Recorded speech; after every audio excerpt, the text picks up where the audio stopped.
Buenas tardes, hermanos que están ahí en sus casas en este tiempo difícil que estamos viviendo.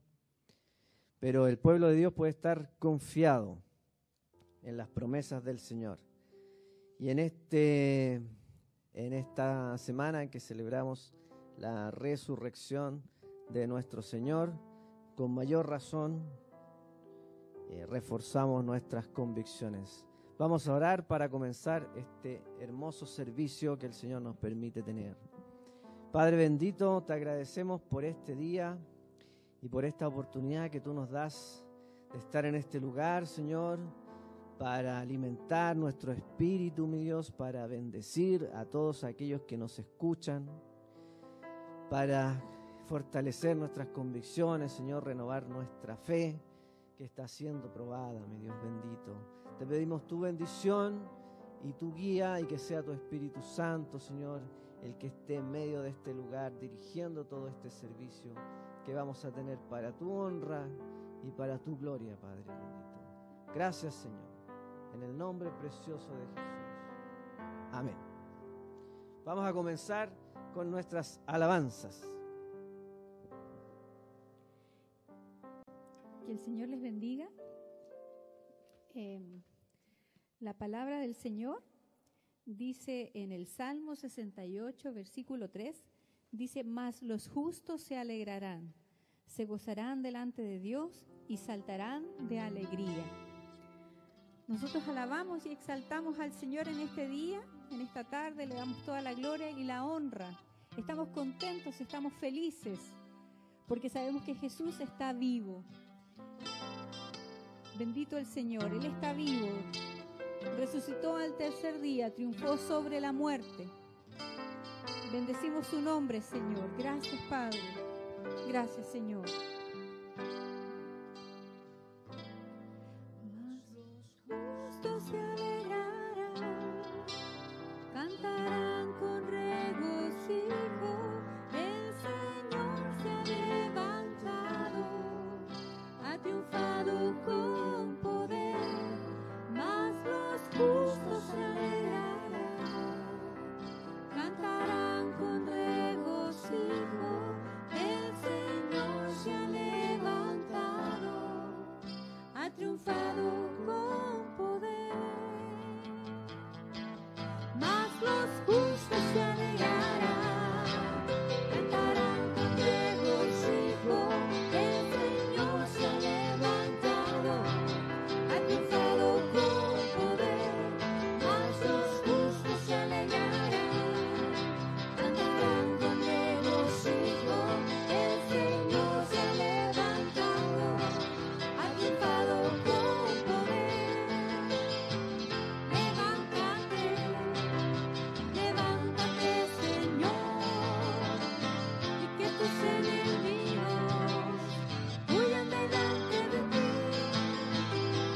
Levántate, levántate, Señor, que tus enemigos huyan delante de ti. Mas los justos se alegrarán, cantarán con regocijo. El Señor se ha levantado, ha triunfado con poder.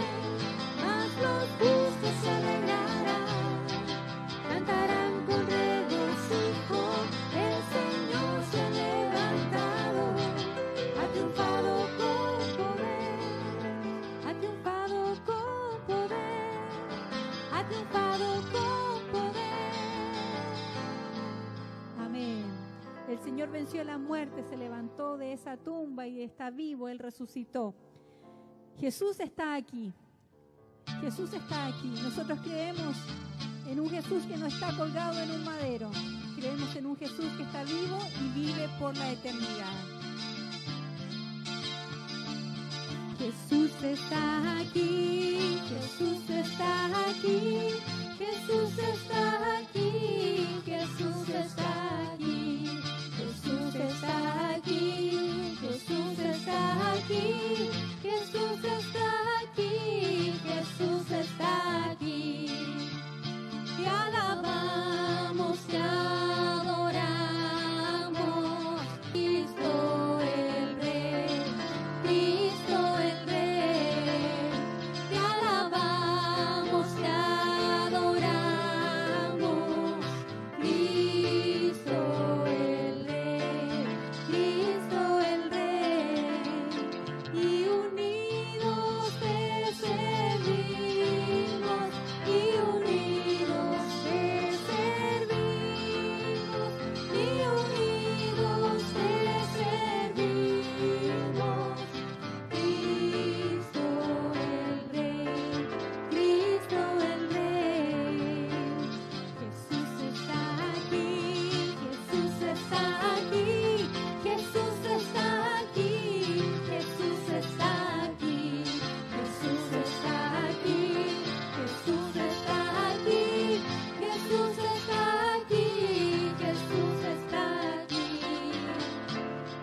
Jesús está aquí. Jesús prometió estar con nosotros todos los días hasta el fin del mundo. A Él sea la gloria y la alabanza.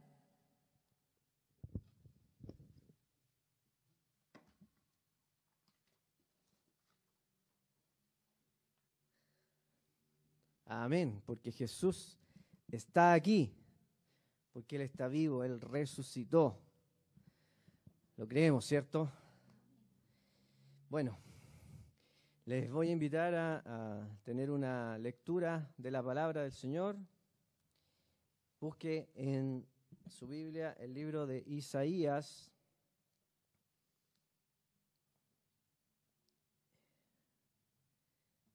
Isaías, capítulo 53. Damos tiempo para que lo puedan encontrar. Isaías 53 y vamos al verso 4. Dice así la palabra del Señor. Ciertamente llevó Él nuestras enfermedades y sufrió nuestros dolores, y nosotros le tuvimos por azotado, por herido de Dios y abatido. Mas Él herido fue por nuestras rebeliones, molido por nuestros pecados. El castigo de nuestra paz fue sobre Él, y por su llaga fuimos nosotros curados. Es breve la palabra, la vamos a leer de nuevo. Ciertamente llevó Él nuestras enfermedades y sufrió nuestros dolores. Y nosotros le tuvimos por azotado, por herido de Dios y abatido. Mas Él herido fue por nuestras rebeliones, molido por nuestros pecados. El castigo de nuestra paz fue sobre Él, y por su llaga fuimos nosotros curados. Son tiempos donde tenemos que reforzar nuestra fe, y la palabra de Dios es tan clara, hermanos. Aquí el profeta está hablando de nuestro Señor Jesucristo, y dice clarito la Escritura: Él llevó nuestras enfermedades. Más abajo dice: por su llaga fuimos curados. Es profundo para una reflexión de lectura bíblica, hermanos, pero tengamos fe que la voluntad del Señor para sus hijos, para los que andamos en sus caminos, para los que cumplimos los principios del reino del Señor, la voluntad de Dios es que estemos sanos, no que estemos enfermos. Y en estos tiempos en que el mundo está azotado, amenazado y angustiado por una enfermedad, tenemos que colgarnos de nuestra fe y nuestras convicciones y de lo que dice la palabra del Señor, que cuando el Señor padeció y llevó nuestros pecados, son muchas las bendiciones que hay en la salvación, hermano. No solamente la vida eterna, también la vida plena, también la vida sana, en sanidad. Confiemos en esta palabra, Señor. Confiemos en esta palabra y quite de su corazón toda angustia. Lo que más enferma el cuerpo es el miedo, la tensión, el estrés, la angustia. Y esos son sentimientos que no deben aparecer en un hijo del Señor. Vamos a orar para dar gracias por esta palabra. Padre bendito, agradecemos tu preciosa palabra, porque nos reconforta, porque nos renueva, porque nos permite mantener en alto, Señor, nuestra fe, especialmente en estos tiempos difíciles que vivimos y en esta fecha especial que celebramos. Gracias, mi Dios, porque es el alimento espiritual, porque es la guía para vivir como tú quieres que vivamos, Señor, y la forma en que podemos alcanzar todas las bendiciones que tú tienes para nosotros. Gracias por tu palabra, Señor. Gracias, Señor. Bendito sea tu nombre. Amén. Vamos a seguir alabando al Señor.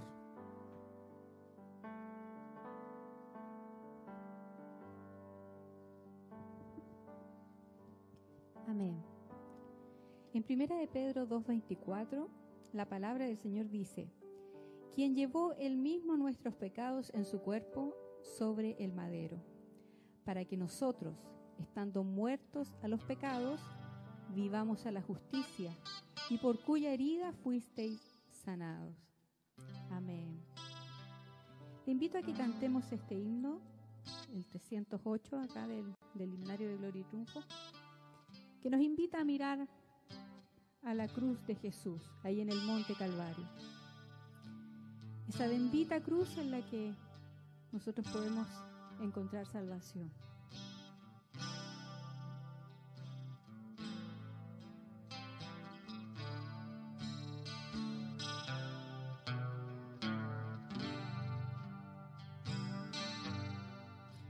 En el Monte Calvario estaba una cruz, emblema de afrenta y dolor. Mas yo amo esa cruz, no murió mi Jesús por salvar al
desprecios con él llevaré. Y algún día feliz con los santos en luz, para siempre su gloria veré. Oh, yo siempre amaré esa cruz. En sus triunfos mi gloria será. Y algún día en vez de una cruz, mi corona Jesús me dará. Oh, yo siempre amaré esa cruz. Y en sus triunfos mi gloria será. Y algún día en vez de una cruz,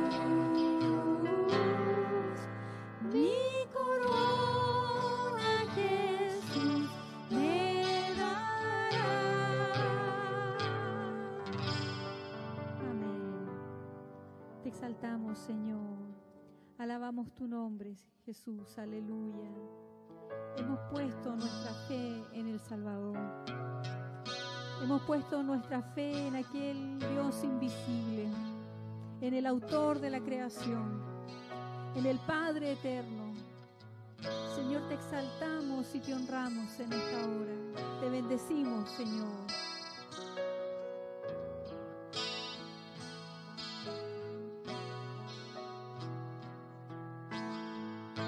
Mi Dios y Padre eterno, autor de la creación, poderoso, tu Espíritu intervino, el Verbo se encarnó.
vivo, Señor, y que vives y reinas por la eternidad.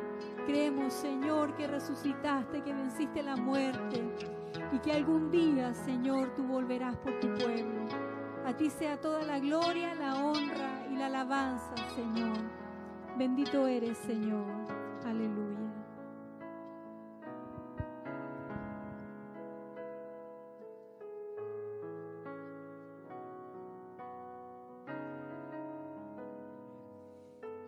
Creemos en el nombre de Jesucristo. Vamos a invitar a nuestro pastor.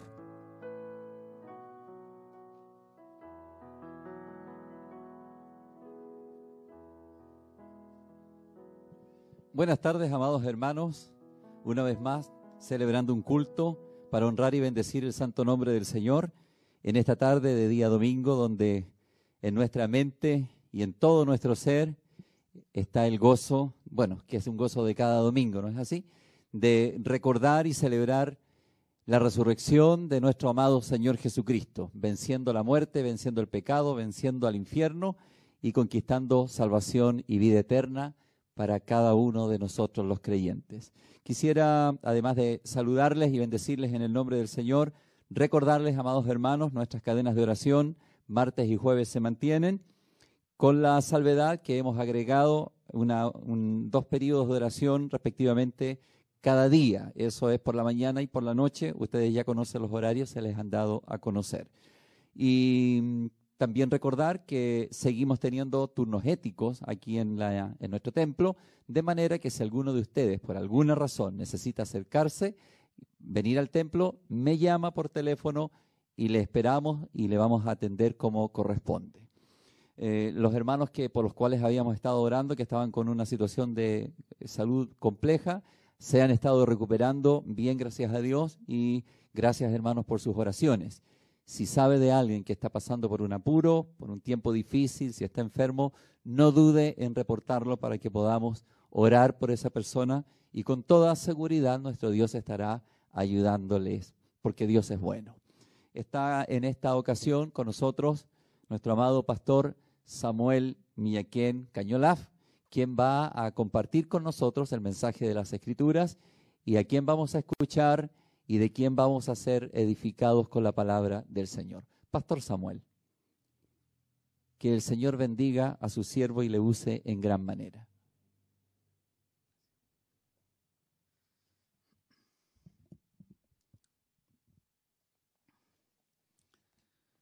Saludos cordiales, hermanos.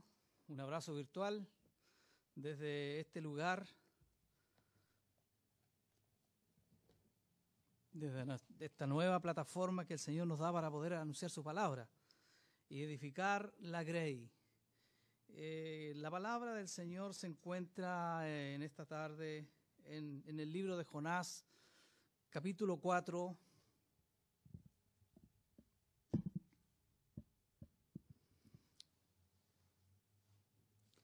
Vamos a llevar a cabo esta lectura de la palabra del Señor en la versión Dios habla hoy.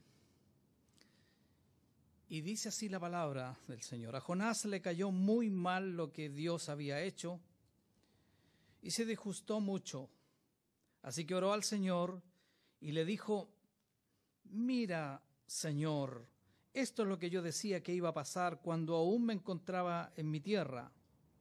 Por eso quise huir deprisa a Tarsis, pues yo sé que tú eres un Dios tierno y compasivo, que no te enojas fácilmente y que es tanto tu amor que anuncias un castigo y luego te arrepientes. Por eso, Señor, te ruego que me quites la vida. Más me vale morir que seguir viviendo. Pero el Señor le contestó: ¿te parece bien enojarte así? Jonás salió de la ciudad y acampó al oriente de ella. Allí hizo una enramada y se sentó a su sombra, esperando a ver lo que le iba a pasar a la ciudad.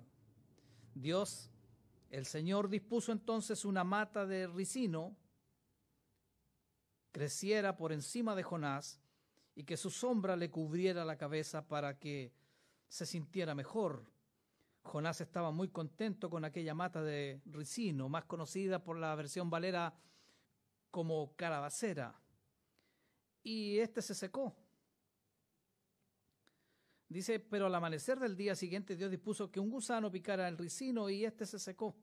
Cuando el sol salió, Dios dispuso que soplara un viento caliente del este, y como el sol le daba a Jonás directamente en la cabeza, él sintió que se desmayaba y quería morirse. Más me vale morir que seguir viviendo, decía. Pero Dios le contestó, ¿te parece bien enojarte así porque se haya secado la mata de ricino? Claro que me parece bien, respondió Jonás, estoy que me muero de rabia.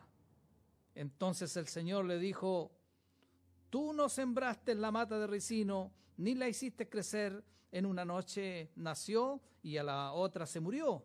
Sin embargo, le tienes compasión. Pues con mayor razón debo yo tener compasión de Nínive, esa gran ciudad donde hay más de 120,000 niños inocentes y muchos animales.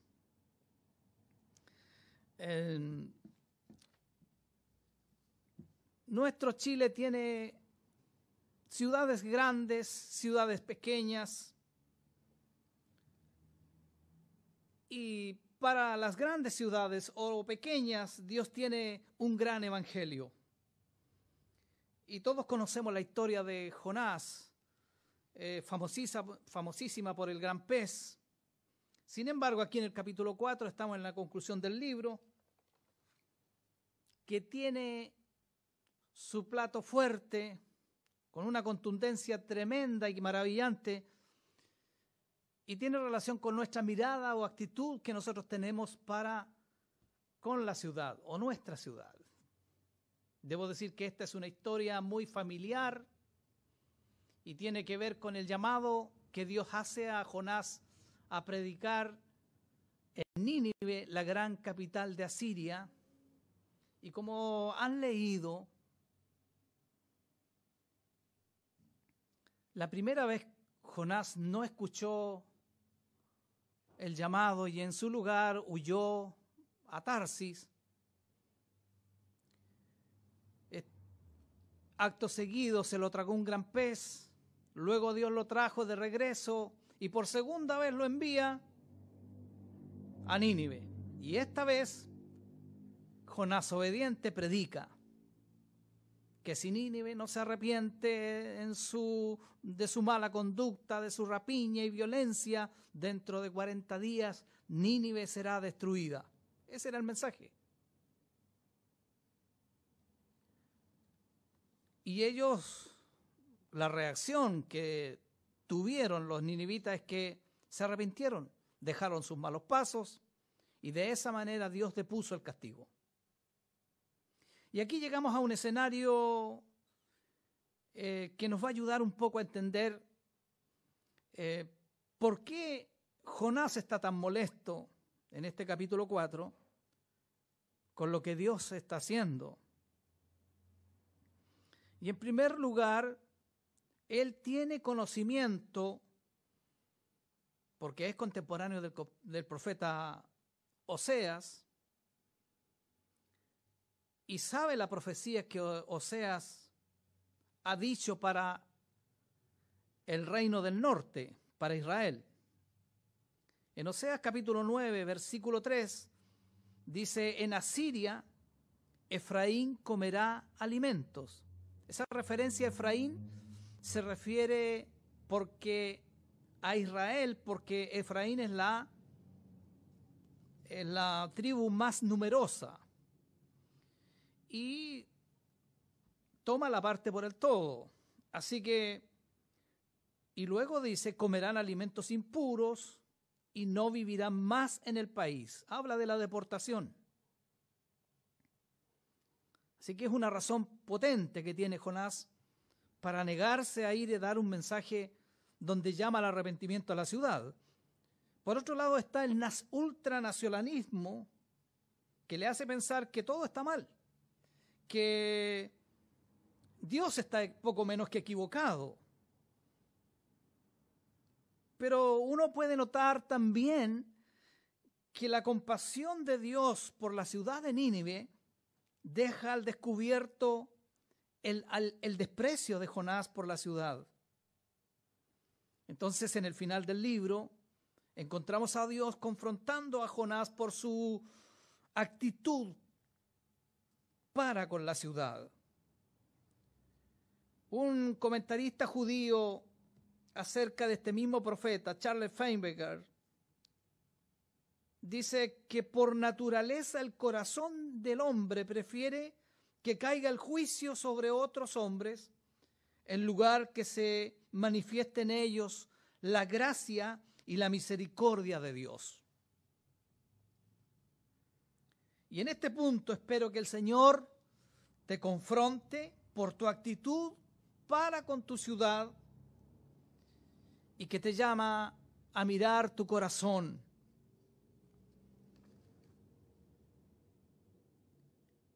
Porque Dios está llamando a la ciudad, nos está llamando a salir a la ciudad. En 2 ocasiones llama a Jonás para que acuda a la ciudad de Nínive, y en cada una de estos llamados la llama la gran ciudad. Ve a la gran ciudad, le dice. Y la connotación tiene que ver con que es muy grande y porque es una ciudad muy importante también. Y como ustedes han leído, Nínive tenía 120,000 niños, infantes, que no discernían entre su mano derecha y su izquierda. Y eso equivale, algunos comentaristas dicen que más o menos la población era de 600,000 y 1 millón de habitantes. Los más conservadores se quedan con 600,000 habitantes. Y que ese número en términos modernos no nos sorprende, porque por aquellos días las ciudades estaban más pobladas que las nuestras. El año 2017 aquí en Quilpué habían 172,049 habitantes según un boletín que circula por ahí en nuestro Quilpué. Pero Nínive era una gran ciudad en su tiempo y no estaba actuando bien, y el Señor la llamó al orden. Mire lo que Jonás recibe del Señor. Lo saca de su comodidad y lo envía a esta gran ciudad. Y debemos reconocer de que en nuestro Chile las ciudades han crecido mucho, porque también ha habido una migración desde lo rural a los sectores urbanos. Y a esto se suma la inmigración extranjera, que ha hecho que nuestra población crezca notoriamente. Pero lo que nos pesa a nosotros es que la iglesia no ha crecido en número de iglesias el cristianismo acá en Chile. Y Dios nos está llamando a salir de nuestra comodidad, salir a la ciudad y salir de nuestra comodidad, para llevar a cabo la gran comisión, porque esto realmente debe preocuparnos si no lo estamos haciendo. Si tú estás viendo que los no creyentes no se están convirtiendo y que solamente llegan a nuestras congregaciones gentes que han venido de otras iglesias, debemos preocuparnos. Walter Serante, un pastor que nos visitó años atrás, dijo que estos eran tiempos de no estar conformes, sino estar en un estado de desconformidad, de llanto, de súplica, de intercesión por el estado en que están nuestras ciudades. Pero sin embargo, con toda seguridad, nuestro Dios, que ve esta realidad, se ha valido del microorganismo más pequeño para paralizar el mundo y para cerrarnos los templos. ¿Y para qué? Para que su iglesia se prepare para llevar a cabo la gran comisión. Ahí estaremos en oración, buscando la presencia del Señor, despojándonos de todo peso de pecado y preparándonos para cuando el Señor diga ahora.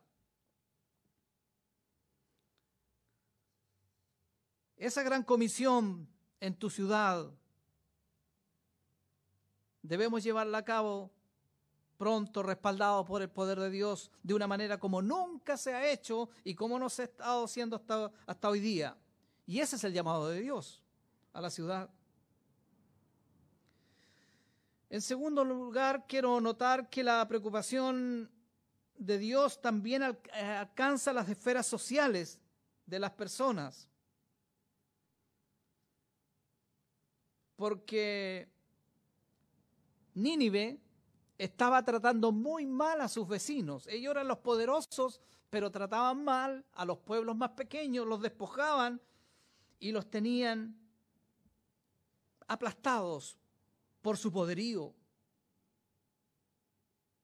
Entonces, si miramos el cuadro de la ciudad, miremos a este protagonista Jonás, que está molesto. Jonás entra a la ciudad y predica el mensaje, y en 40 días Nínive será destruido, y etcétera, etcétera. Y el resultado inesperado para Jonás, Nínive se arrepiente. Y de esta manera Dios no los destruye.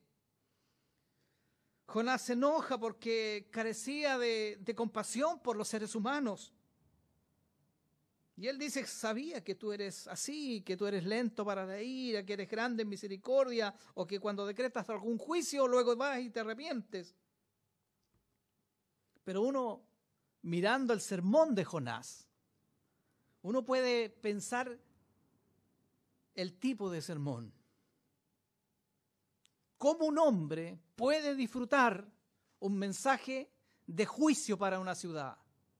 Hay predicadores que disfrutan los mensajes de juicio y Jonás era uno de ellos. Jonás tenía un enfoque equivocado porque estaba enojado no por el pecado de la gente, sino que estaba enojado contra ellos.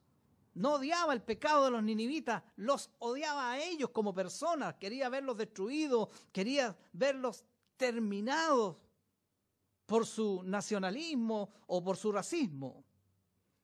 Para Jonás, Nínive era la capital del imperio asirio y era un peligro para la seguridad nacional de Israel y por ello los quería ver destruidos.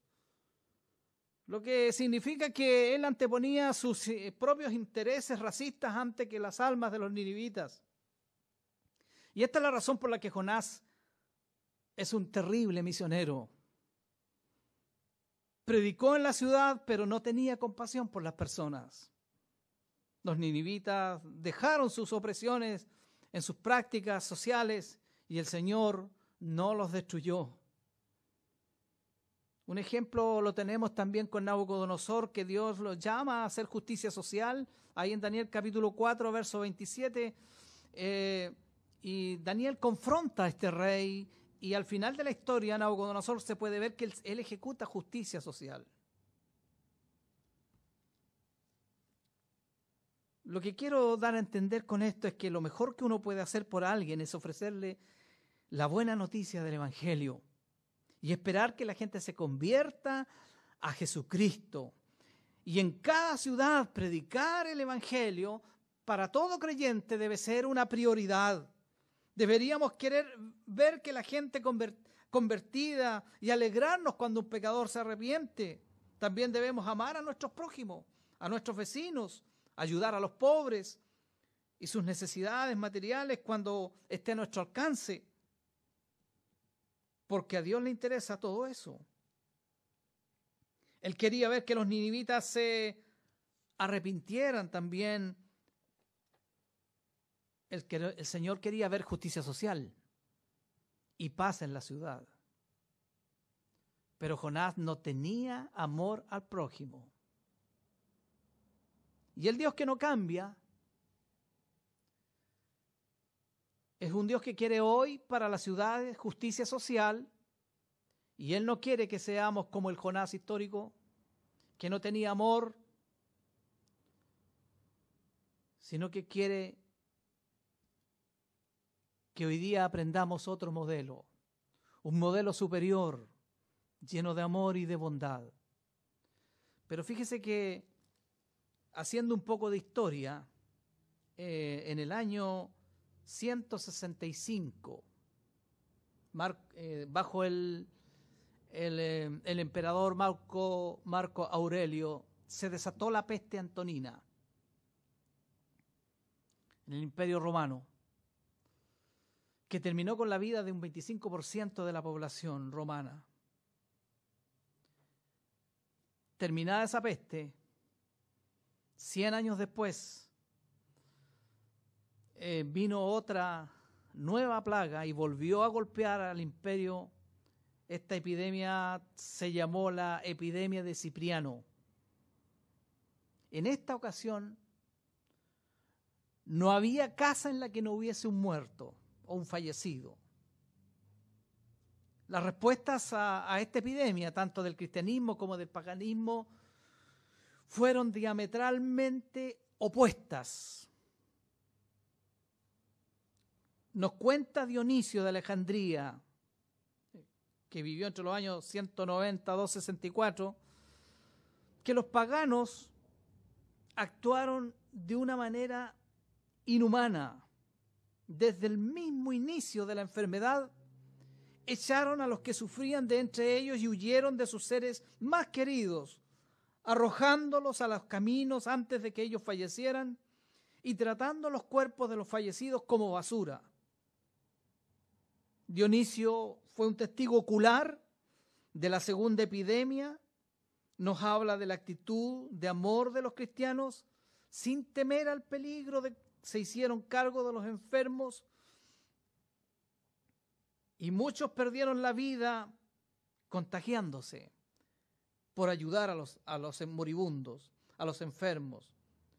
La motivación de la comunidad cristiana del imperio no era otra que su profundo amor al prójimo, que surgía de su voluntad y de su deseo de imitar a Jesús. Cuando terminó la plaga, varios años después, la iglesia primitiva del segundo siglo creció de una manera que llenó el imperio.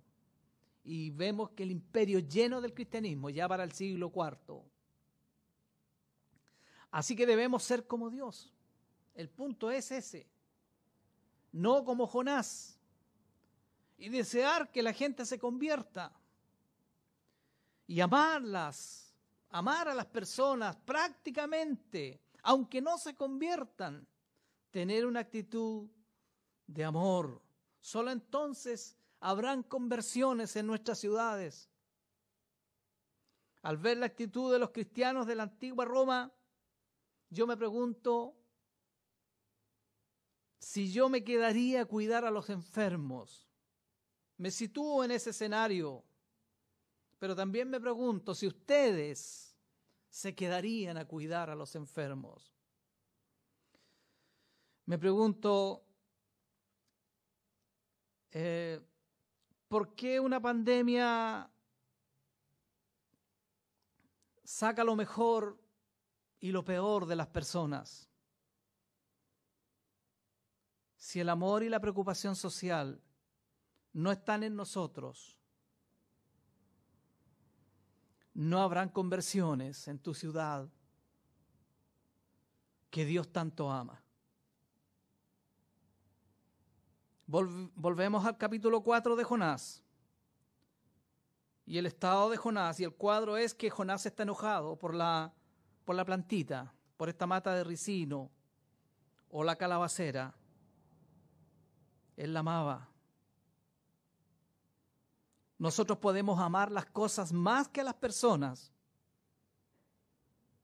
Puede que no nos interesen 120,000 niños que son inocentes y van a perecer.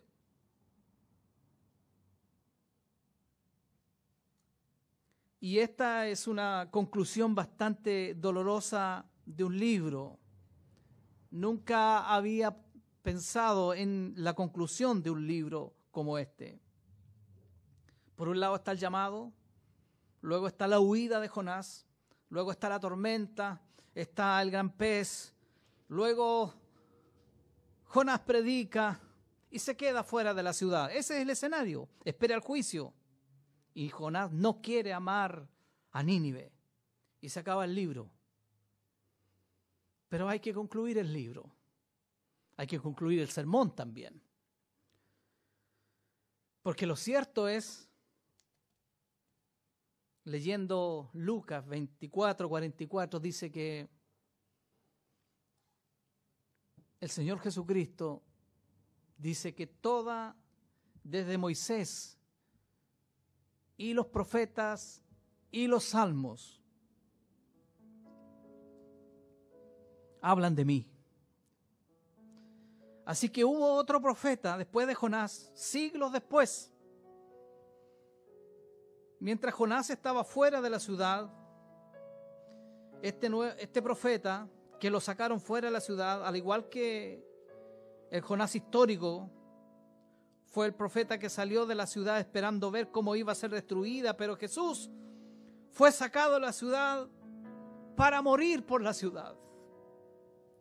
Hebreos 13, versículo 12, dice que así también Jesús sufrió la muerte fuera de la ciudad para consagrar al pueblo por medio de su propia sangre. Jonás fuera de la ciudad esperando ver que el juicio de Dios caiga y destruya a esta gran ciudad. Pero tenemos el cuadro del otro Jonás, que es Jesús, orando y llorando y pidiendo al Padre que los perdone porque no saben lo que hacen. Jonás sacrificaría a Nínive por su seguridad nacional. Jesucristo dio su vida por la ciudad, por amor a ti, murió por nuestra salvación. Jesucristo la verdad es que es lo opuesto de Jonás y nos hace pensar en el verdadero Jonás. Cuando ponemos atención en lo que Cristo hizo por nosotros, cuando recuerdas cómo Jesucristo vertió su sangre por ti, eso puede transformarte a ti en el tipo de persona que Jonás debió haber sido. Vuelvo a los cristianos del Imperio Romano que pasaron por esta pandemia del siglo II, nos dice Dionisio, dieron la vida salvando vidas. Ellos pudieron hacerlo porque Cristo lo hizo por ellos, y tú puedes hacerlo porque Cristo lo hizo por ti. Y llegamos al final del libro de Jonás, y Dios está hablando a Jonás, y fin, se acabó el libro, y ya no se habla más de Jonás. Y eso significa que tú tienes que responder. Es como si este libro te estuviera apuntando a ti. Así que la pregunta es, ¿serás tú como el Jonás histórico, quien despreció a toda la ciudad con sus pobladores, a más de 600,000 habitantes? ¿O como el verdadero Jonás que vertió su vida por los pecadores? Jonás fue llamado en un punto de su historia. Dios te llama a ti en este día. No cambies el destino de tu llamado. Él tendrá cuidado de ti, te librará de las tormentas, te enseñará y te mostrará el camino que debes seguir, dónde predicar y cuándo predicar. Cuando sea el tiempo, Él te lo dirá. Solo prepárate y llénate de ese amor sobrenatural.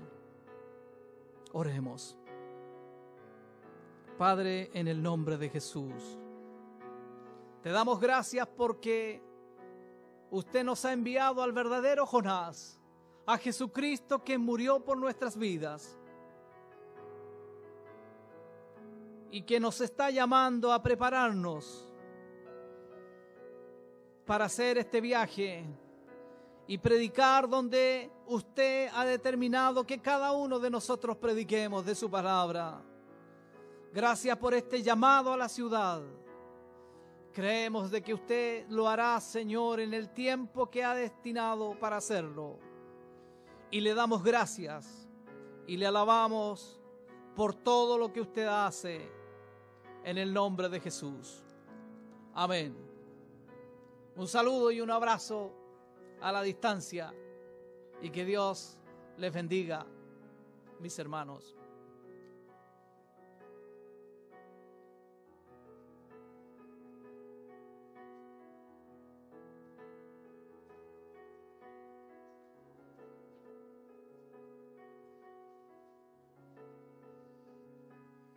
Amén.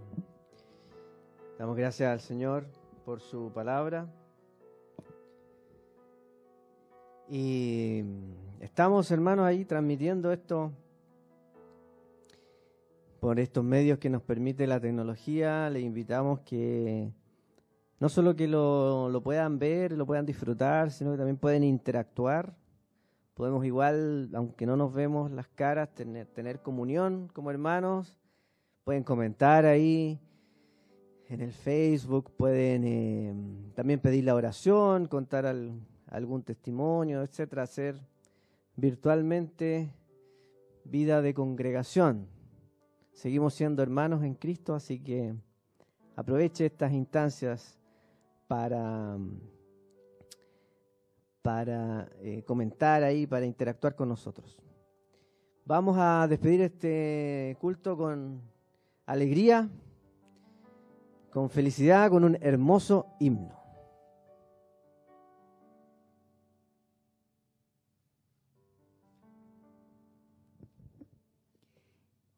Amén. Vamos a alabar al Señor con el himno de acá del himnario de Gloria y Triunfo, el himno número 297, Oh, si quiero verle. Esperamos ese día glorioso en que podamos ver cara a cara a aquel que nos redimió.